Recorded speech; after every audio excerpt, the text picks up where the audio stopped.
Okay, so welcome back. Same as every time, on the road, lots of traffic. I'm I'm not stood with, but we're going very, very slowly. Seems to be a lot of roadworks again. However, in the last 2 weeks, the Austrians have packed up their border controls, so I drove straight across. There were no controls at all today, even though I have even more paperwork than last time with me. So I'm excuse me, I am still following the rules because I think that's a clever thing to do at the moment. So I got about another 3.5 hours down. If all goes well, it's raining, it's miserable. I put my Mr. Happy jumper on to try and get the sun to come out, but it didn't yet. It might still do so. We'll find out later on.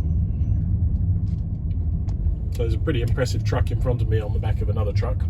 But what interests me, it's an Italian truck, and if you look down at the bottom, you've got the speeds that it's allowed to drive. So 80, that's fair enough, but it would appear that on I imagine that's B roads, it's allowed to do 62.5 kilometers an hour. That sounds very bureaucratic to me.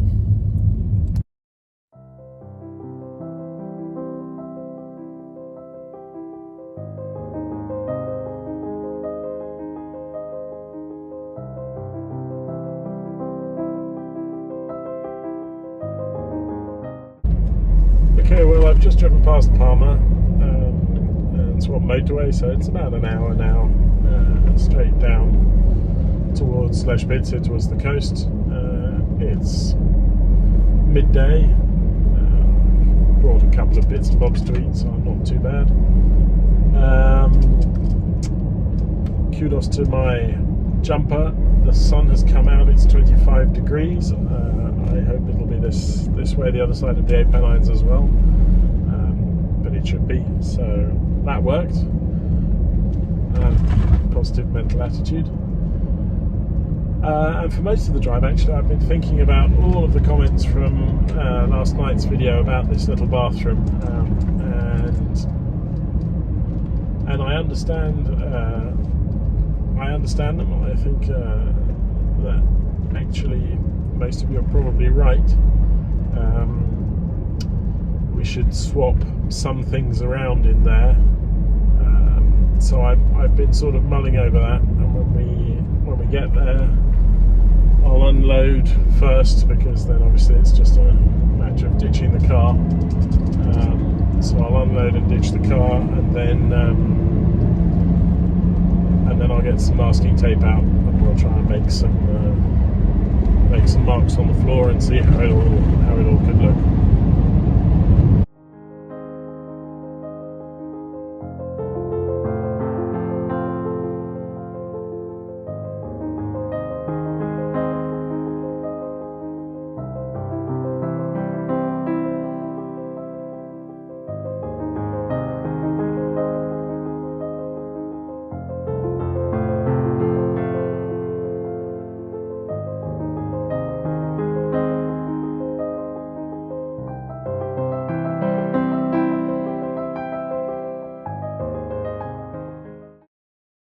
Okay, well, I seem to have driven pretty much straight into a cloud. A couple of drizzles of rain, but hopefully it'll be fine. Once we get down a bit, we're still sort of heading over the Apennines, so we should be down in a couple of minutes. More and more roadworks, but we're nearly there now, so I won't say everything's gone well like I did when we were going back to Innsbruck and then had a blowout. So I'll just say, well, we're nearly there. It's 20 odd kilometers to the motorway exit, and then another 10 minutes. Okay, well, we've made it. The view isn't what we're all used to, but the house is still here, being watched over. Everything's fine. So let's get in and let's get on with it. So it's 14 degrees and 79% humidity, but I've just turned this kerosene heater on, so that'll be running, and that gets the room up pretty quickly up to temperature. So over here I also have a little radiator, and I've opened the open the door there. And I'd like to talk about the little bathroom we built here. So, nothing much has changed here. We have the shower on one side. Let's see if I can zoom out. I can. So there is our shower. There's me. And down here we have the loo. So that would be very similar to what most of you suggested, with then the sink in the middle. The problem with this setup is, well, this room is very small, and we have a central door, which is fine for this little bedroom. It's also lengthways rather than sideways. The problems I encountered while doing this were running the loo pipe down. Now, underneath this room, and it's the same underneath the master bedroom, there are vaulted ceilings. Okay, so this is the cellar underneath the master bedroom. There's a wall in the middle of it here. So I can move down, up, there we go. There. And then it sort of has, and this is obviously very, very old, a homemade, some sort of a lip. And then there are these huge stones here, and I'm not quite sure what they were there originally for, but they're there. And if I were to put a toilet basically there, I'd have to have a pipe coming out. If you can see where the shadow is of my finger, the pipe would have to either come out there. If we were at an angle, perhaps there, but that's a huge amount of stone. And what I quite like to do is actually have the pipe come out right here, just to have one pipe that comes out there. It'll be much easier to hide if we do something with this room, and much easier to plumb in. So it'll just come down and go through that hole there and connect up with the rest. So that's why I want the main water downpipe in the middle. And I don't think that, because even if we were to do it on this side, oops, sorry, I'm using my gimbal so that you don't get seasick, so hopefully it's better, but if you look on this side, we have a very similar situation. There was an arch, there's the door into this cellar, and then a two-way groin, and that's not something I really want to drill all the way through. That's a huge amount of stone. So that should explain, hopefully, that. Let's head back upstairs. Well, we're back upstairs. Obviously this cupboard has to move, but it's not such a terrible reference to have it there, because it's as wide as a bed, I would think. Actually, now I've got a tape measure here, so we could have a quick look and see how wide it is. From there across to there, it's pretty much, because I pulled it again, so it's pretty much 180. So that's the width of the bed we're looking at. Now, as you can see, if you look carefully on the floor, it's just like everywhere else, there are no right angles. So we go down here, but this wall slants outwards.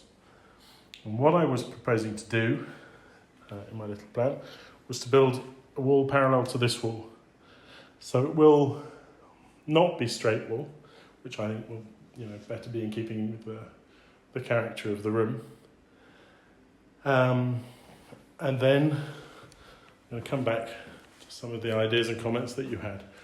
Now, a loo with a sink in the top of it. I've seen these. I actually seen these in the hardware places in the DIY centres, and I don't understand them, because you have to lean over the loo to wash your hands, which seems like a bit of a pain, really. However, the fact that I was going to put the loo over there And a lot of you said, oh, I don't want to be sleeping that close to the loo. I'm not particularly squeamish about that, but having thought about that, that's probably quite a good point. So we're going to put the loo, or I'm going to put the loo on this side.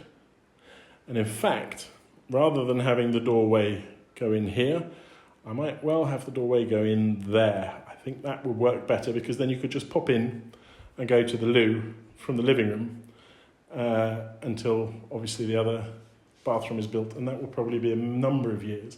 But even then, there won't be a door directly into the little loo. So there'll be a little loo there, and then here we'll have a shower, and I might be able to fit the sink then up against that wall if we leave it sort of open spaced. But I do want 2 separate rooms. I don't want to build another cubicle room and then come in here and have to have the loo. The loo at one end and the shower at the other end, because there's far too much stone to go through. Someone suggested that we put a door through, well, the door would go through here. I'm not even sure if it would. It probably would go through there just to the future bathroom that'll be there. Because some of this wall goes straight outside, and some of this wall goes to that little extension which will be the bathroom. Well, that wall is an old exterior wall. That wall's well over 1 metre thick, and it's well beyond my competence to knock a hole in it and build a door through there. So that's out. On top of which, that's a big structural change, not something I necessarily want to do. So what I think I'm going to do now is I'm going to get some masking tape, and I'm going to tape this room, measure it up and tape it onto the floor. Amazingly enough, just for 3D visual effects, I do have a loo here, so I can then pop a loo in there, and we can have a look and see how that is before I actually start fixing stuff to the ground and building the framework for the plasterboard, which will then make that little section there. But you know, a couple of people mentioned that it was going to be a bit pokey, but it's not really, isn't that bad, because if you look at the dresser, okay, we're going to have to double this wall because it's not straight at all. There's no way we could get a shower in there. So we'll have to double up here. And then inside 90, and then a wall. Then there's our 180 bed in the cupboard. The dresser will, well, not dresser, this wardrobe rather, will go over there on that wall.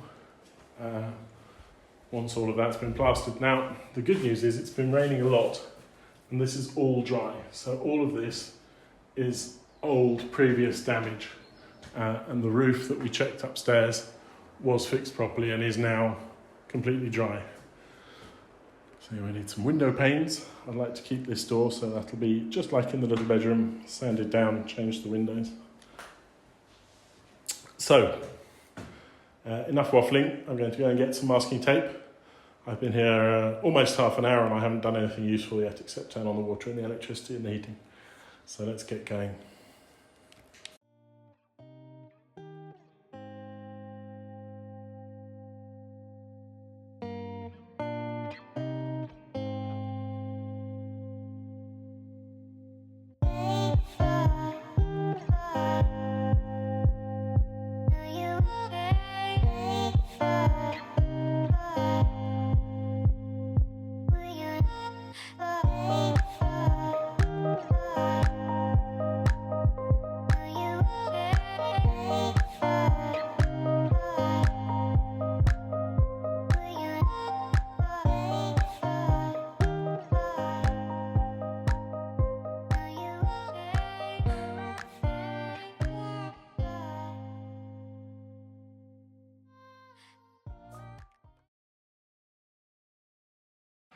Okay, well that's basically what it would look like. This here is, I think, too tight for an entrance to go in, and that's going to look terrible up against the wall there.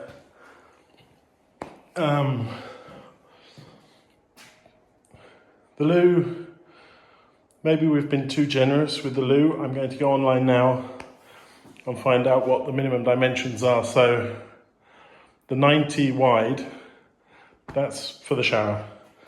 And that, along the length of that wall now, I push the cupboard up there, and the cupboard will come further over to the right, up here. But that does leave still plenty of room for the bed and everything else.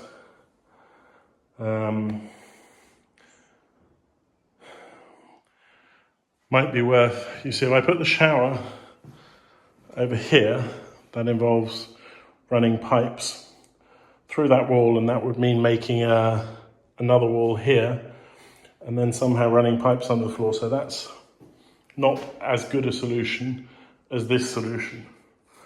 The best solution here is probably, we can imagine, moving the toilet forwards a little bit, like that. That would still give us room. The door opens out, because there's plenty of room there. So the door can open out. That's still, it's a pretty small loo, but it's, you know, it's an ensuite loo. I don't think that would be a huge problem. That would make us move that separation wall. Now that wall is that thick, so that I can run the downpipe inside that wall. That means I can sound deaden it, because I want to sound deaden pretty much everything. Although I would quite like to leave the shower bit open. So I'm going to head online and see what the minimum recommended space is for a little loo. Now don't forget, I grew up in London. I've seen toilets the size of matchboxes underneath stairs. But we'll find out. I think we'll find a good compromise.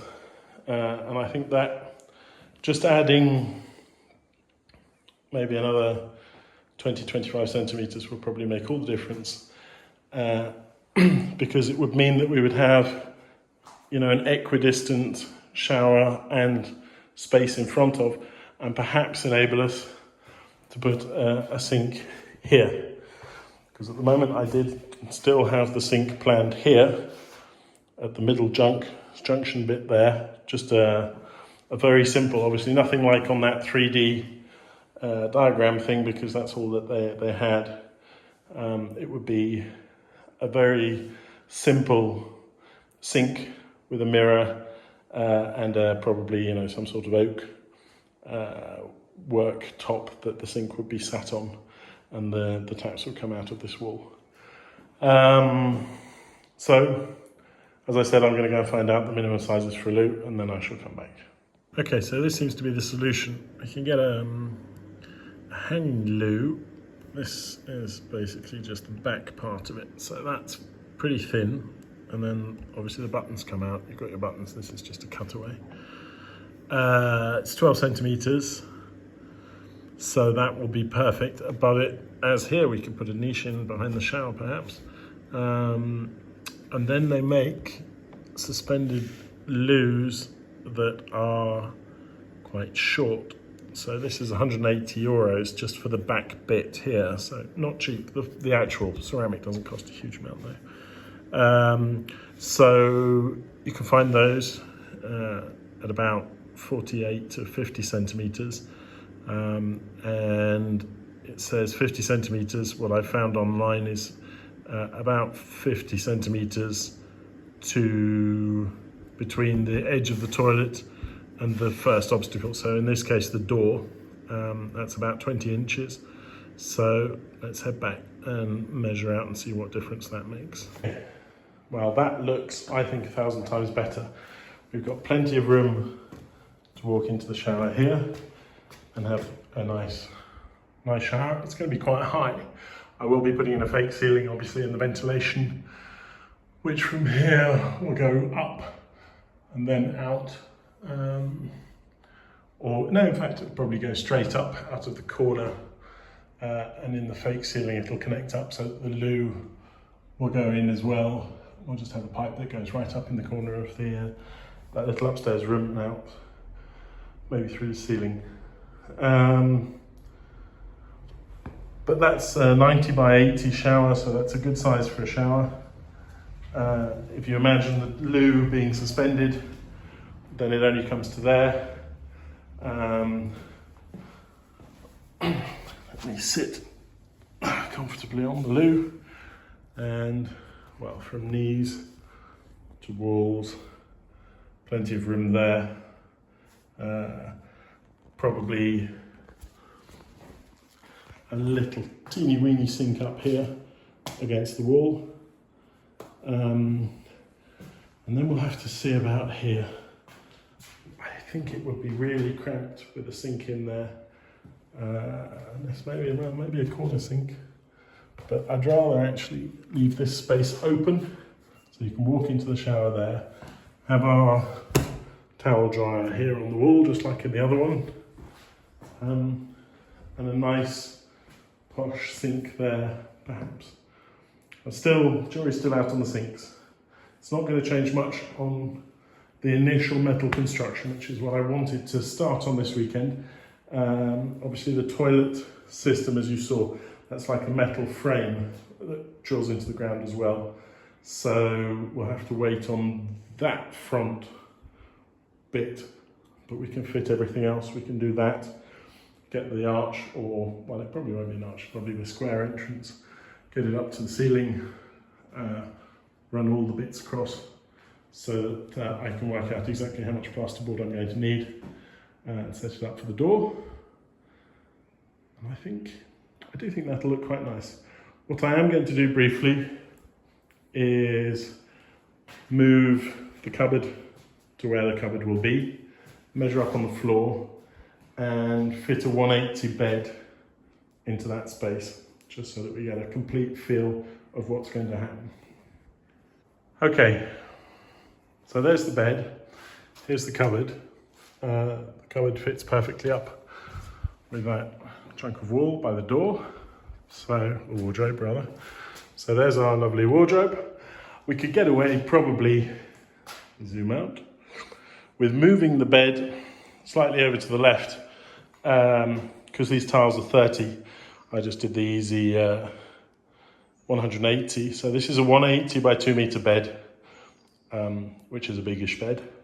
Still leaves a good passageway down here, even with a little those little Art Deco night tables there. Easy enough to get in, especially if we leave this open. When you come into the room,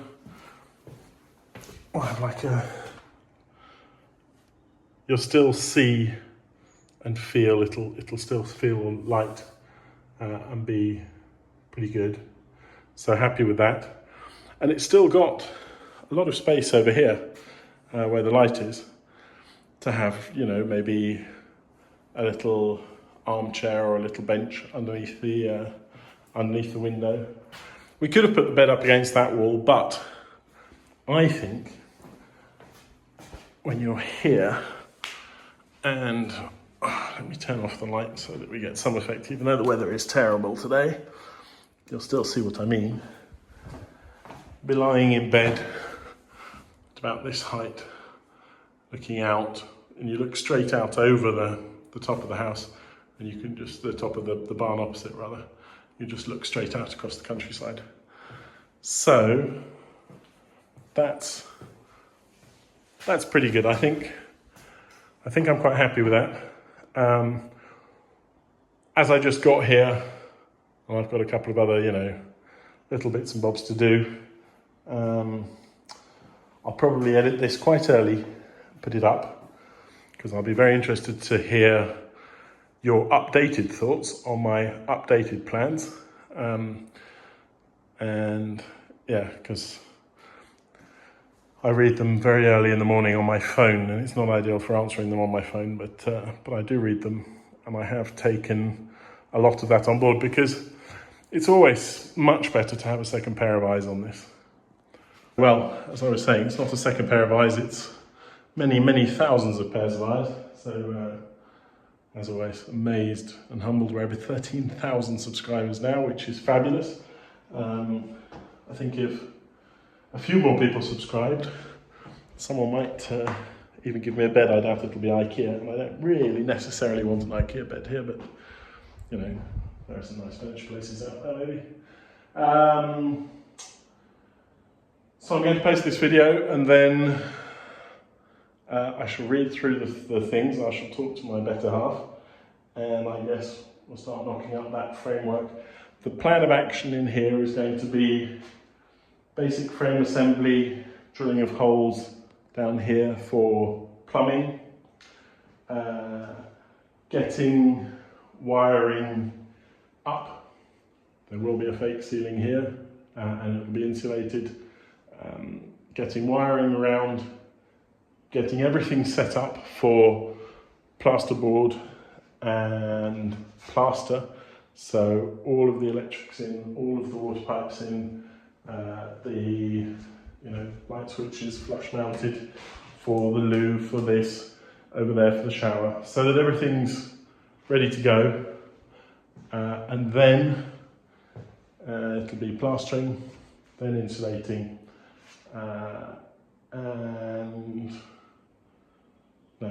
it'll be insulating, then plasterboarding, then plastering the whole room, and then fitting the individual elements, and